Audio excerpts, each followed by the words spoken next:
Assalamualaikum warahmatullahi wabarakatuh.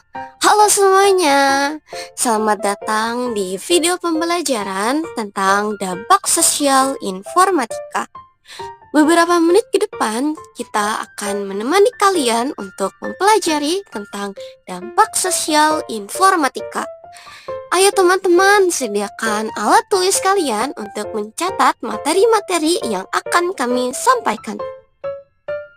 Sebelum memasuki video pembelajarannya, alangkah baiknya kita perkenalan dulu nih, supaya kita saling kenal. Perkenalkan, nama saya Pramestia Shipasya Putri dan teman saya Emira Lina Fata. Aduh, banyak banget ya kejahatan-kejahatan yang ada karena perkembangannya teknologi. Kira-kira apa lagi ya kejahatan lainnya? Nah, untuk mengetahui hal ini, kalian harus simak video kita sampai akhir ya. Jangan lupa untuk mencatatnya.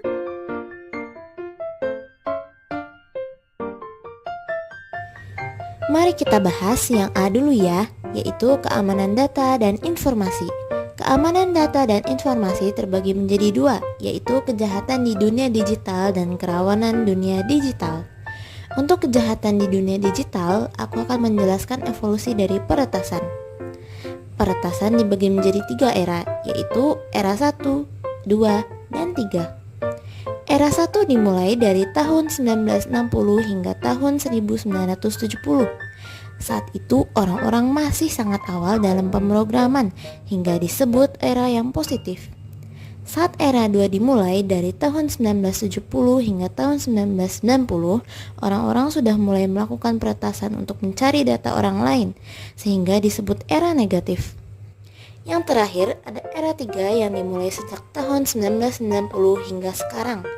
Kini tidak semua peretas merusak data orang lain, tetapi peretas yang merusak data orang lain masih terus ada, sehingga era 3 disebut era positif negatif.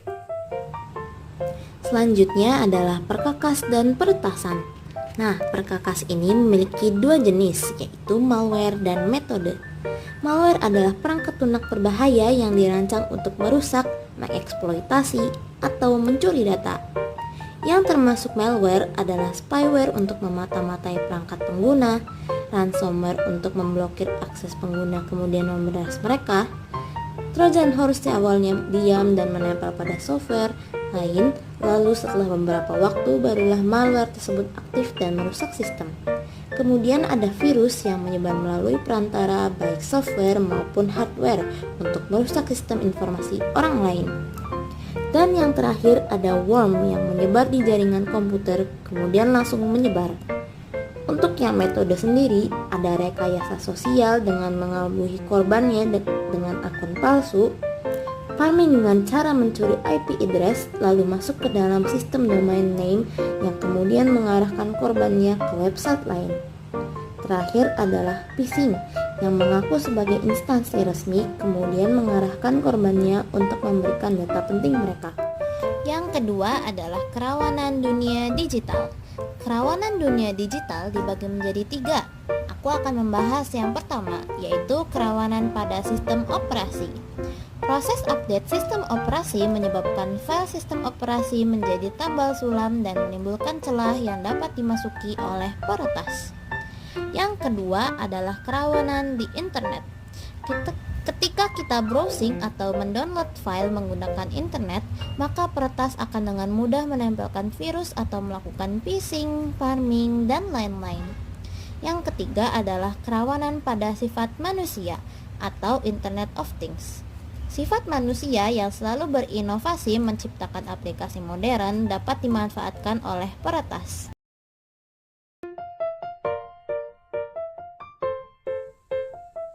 Berikut adalah perkakas untuk melindungi data dan informasi. Yang pertama ada enkripsi. Enkripsi adalah metode keamanan data dengan cara merubah data asli ke dalam bentuk sandi agar data tidak dapat dicuri oleh orang lain. Metode ini dilakukan sebelum data dikirim melewati jaringan komputer atau jaringan internet. Yang kedua ada antivirus. Antivirus adalah software yang membantu pengguna komputer untuk melindungi perangkat dan file dari gangguan virus atau malware. aplikasi terpercaya. Pengguna aplikasi terpercaya yang original dan bersertifikat yang digunakan pada perangkat adalah salah satu cara untuk melindungi perangkat kita dari pencurian. Yang terakhir adalah alat autentikasi. Alat autentikasi adalah penggunaan alat atau aplikasi tambahan untuk memastikan suatu objek adalah asli. Alat autentikasi diantaranya adalah A. Autentikasi web. Autentikasi website dapat diautentikasikan bahwa web tersebut otentik atau asli dengan cara memberikan pertanyaan atau memilih gambar yang tersedia. B. Autentikasi pengguna. Penggunaan username dan password, sidik jari, suara, wajah, retina mata, dan lain-lain. Bahkan ada beberapa website yang menanyakan nama guru favorit sebelum proses login. C. Biometrik. Biometrik adalah karakteristik biologis yang unik dari sidik jari, retina mata, struktur wajah, dan geometri tangan. Pemindaian retina mata dianggap paling sulit dipalsukan. D. Autentikasi multifaktor. Autentikasi multifaktor adalah penggunaan beberapa autentikasi seperti penggabungan PIN dan biometrik. Pada teknologi autentikasi terdapat 3 kategori teknologi, yaitu 1. Sesuatu yang diketahui pengguna. Contohnya adalah password, PIN, dan username.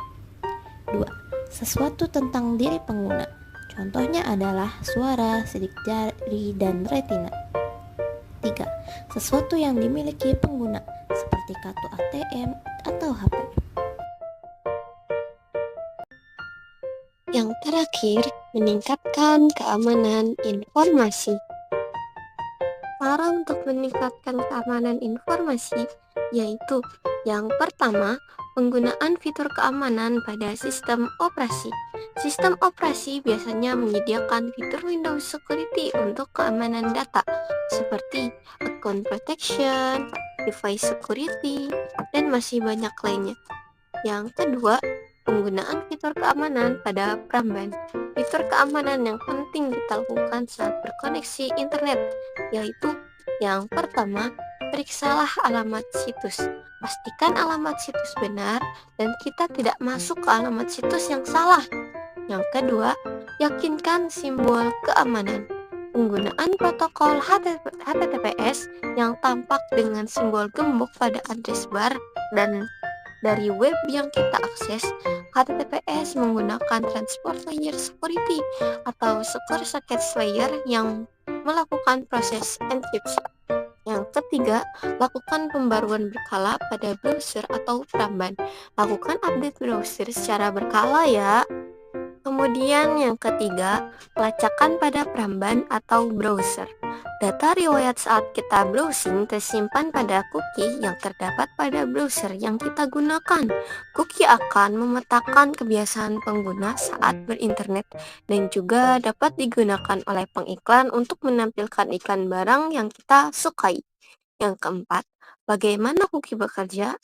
Ketika kita menulis alamat web di address bar, mengklik hyperlink, maka semua aktivitas tersebut akan dicatat di cookie.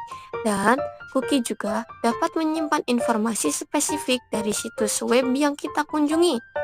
Yang terakhir, pelacakan akun. Meskipun fitur cookie telah dinonaktifkan, tetapi riwayat aktivitas pada akun tertentu masih dapat dilacak.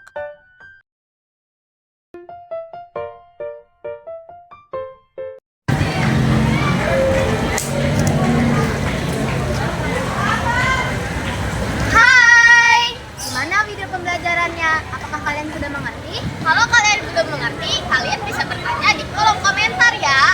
Semoga materi yang kami sampaikan dapat berguna bagi kita semua. Jangan lupa subscribe channel ini dan juga nyalakan loncengnya supaya kalian tidak ketinggalan video materi terbaru.